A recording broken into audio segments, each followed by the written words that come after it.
LDF സ്ഥാനാർത്ഥിക്ക് vote അഭ്യർത്ഥിച്ച BJP സ്ഥാനാർത്ഥിയുടെ Facebook post. Palakkad Chittur മണ്ഡലത്തിലെ ബിജെപി സ്ഥാനാർത്ഥി പ്രണേഷ് രാജേന്ദ്രനാണ് പോസ്റ്റ് ഇട്ടത്.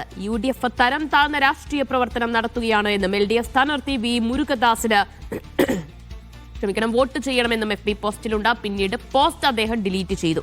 അതേസമയം എങ്ങനെയാണ് ഈ പോസ്റ്റ് വന്നതെന്ന് അറിയില്ലെന്നാണ്. പോലീസിൽ പരാതി നൽകുമെന്നും BJP സ്ഥാനാർത്ഥി പ്രാണേഷ് വിശദീകരിച്ചു. പോസ്റ്റ് BJP LDF ഡീലിന്റെ ഭാഗമാണെന്ന് UDF സ്ഥാനാർത്ഥി സുമേഷ് അച്യുതൻ പ്രതികരിച്ചു. പാലക്കാട് നിന്ന് സാജിദ് അജ്മൽ വിവരങ്ങൾ നൽകാനായി ചേരുകയാണ്. സാജിദ, എന്താണ് ഈ പോസ്റ്റ് ഇട്ടതുമായി ബന്ധപ്പെട്ടപ്പോൾ അവിടെ ഉയർന്നു വരുന്ന വിവാദം? എങ്ങനെ ഈ പോസ്റ്റ് BJP കാൻഡിഡേറ്റിന്റെ ഫേസ്ബുക്ക് പേജിൽ വന്നു എന്നാണ് കരുതുന്നത്? ദിവ്യ, ഒരിക്കലും സംഭവിക്കാൻ സാധ്യതയില്ല എന്ന് നമ്മൾ വിചാരിക്കുന്ന ഒരു കാര്യമാണ്. കാരണം മത്സരിക്കുന്ന സ്ഥാനാർത്ഥി തന്നെ മറ്റൊരു സ്ഥാനാർത്ഥിക്ക് വോട്ട് അഭ്യർത്ഥിച്ചുകൊണ്ട് ഫേസ്ബുക്കിൽ പോസ്റ്റ് ഇടുകയാണ് ചെയ്തിരിക്കുന്നത്.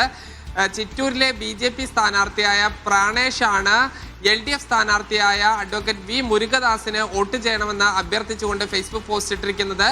UDF നെറുകെട്ട രാഷ്ട്രീയമാണ് കളിക്കുന്നത്. അതുകൊണ്ട് LDF സ്ഥാനാർത്ഥി അഡ്വക്കേറ്റ് വി മുരുകദാസിനെ വിജയിപ്പിക്കണം എന്നുള്ള ഒരു അഭ്യർത്ഥന പോസ്റ്റാണ്. അതോടൊപ്പം തന്നെ LDF വിജയിക്കും, തുടർഭരണം ഉണ്ടാകും തുടങ്ങിയ കാര്യങ്ങളെല്ലാം തന്നെ ഉണ്ട്. അതായത് LDFന്റെ ഒരു ഈ പോസ്റ്റ് കോപ്പി പേസ്റ്റ് ചെയ്തതിന് സമാനമാണ് ഈ പോസ്റ്റ് വന്നത്. എന്തായാലും പ്രാണേഷിനെ നമ്മൾ ബന്ധപ്പെടുമ്പോൾ അദ്ദേഹം പറയുന്നത് തൻ്റെ ഫേസ്ബുക്കിൽ നിന്ന് ഇങ്ങനെ ഒരു പോസ്റ്റ് വന്നു, പക്ഷെ അത് എങ്ങനെയാണ് എന്ന് തനിക്ക് അറിയില്ല, അതിൽ അന്വേഷണം നടത്തണം, പോലീസിൽ പരാതി നൽകുമെന്നൊക്കെയാണ് പറയുന്നത്. UDF ഇത് LDFന്റെയും BJPയുടെയും ഒരു ഡീലാണ്. അവർ തമ്മിലുള്ള അന്തർധാര മറനീക്കി പുറത്തു വന്നതാണ് എന്നുള്ള ഒരു ആരോപണവും ഉന്നയിക്കുന്നു. സുമേഷ് അച്യുതൻ എന്ന UDFന്റെ സ്ഥാനാർത്ഥിയാണ് ഈ ആരോപണം പ്രധാനമായും ഉന്നയിക്കുന്നത്.